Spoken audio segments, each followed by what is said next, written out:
A friend that I haven't seen in a few years was catching up on the fact that I'm a personal trainer now, and they wanted to know more about what it is that I do as a personal trainer. And in order to give them a quick guide to why it's both simple and complex, I told them they should probably think of it similar to how we think about cooking. There's a limited number of ingredients. It's a large number, but there's only so many things that we cook. If you're an omnivore or a carnivore, you're going to get your protein from fish or beef or mutton or one of those other alternatives. If you're a vegetarian or vegan, you're going to be looking for plant sources of protein. There's various kinds of oils and fats. There's a range of vegetables and tubers and such that you can have as vegetable sources for carbohydrates and other nutrients. There's a range of spices. Again, these are long lists, but they're not infinitely long lists. But then it comes time to combine those things and prepare them, and the list of recipes can be endless.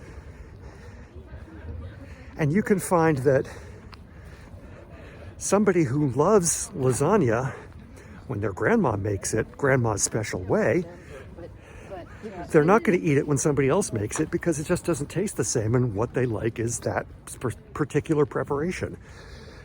Even the recipe for lasagna isn't identical from person to person, from family to family. It combines a lot of the same ingredients.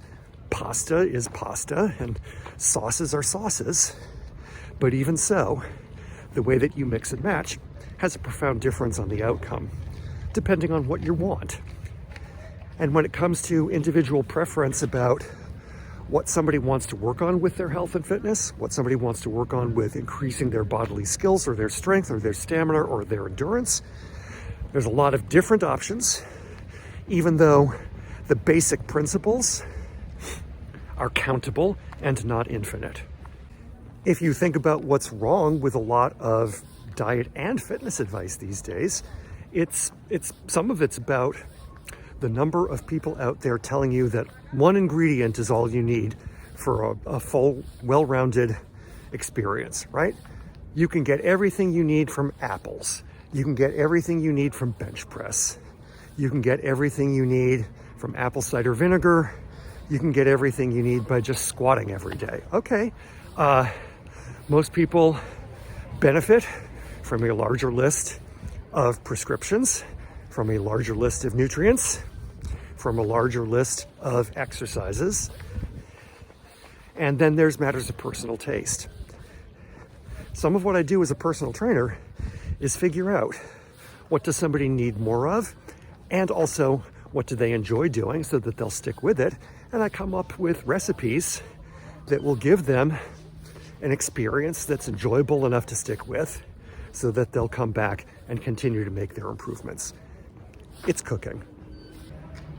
Even the same ingredients can get prepared different ways. Think about the difference between boiling an egg with the shell on or frying it in a pan after you've already cracked it open. Some people want their eggs cooked very firm, no runniness at all, and other people would much rather have a soft-boiled egg and some runniness. These are variations that matter, and they may or may not have important value in terms of the effects you get, but the fact that people want different things is still always going to be there. And it isn't intrinsically bad or wrong to say, hey, I'll eat beef if it's in a stew, but I don't like it if you just roast it. Sorry, that's just how I am about beef. People exist. Some people have more refined palates than others. And any of you who've watched things like the Great British Bake Off, you know that the number of things that you could do differently by changing the proportions of flour, water, fat, sugar can matter tremendously, right? Eggs. Something with eggs, something without. Something with yeast, something without. The subtleties can have a major impact on the outcome, and that's all okay.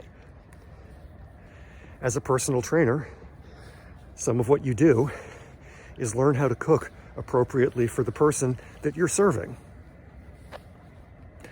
Fortunately, we're not serving them to, like that old Twilight Zone episode, to serve man. If you know the joke there, you know the joke. If you've made it this far in the video, first of all, thank you. Second of all, if this video or any of my others have entertained you, made you smile, taught you something, given you some support on your own journey for mental or physical health and fitness, please consider subscribing to the channel. And if that's too much of a commitment right now, please at least give it a thumbs up. Thanks for your time, thanks for your support, thanks for your attention. Go kick some butt, including your own, in a good way. Love ya.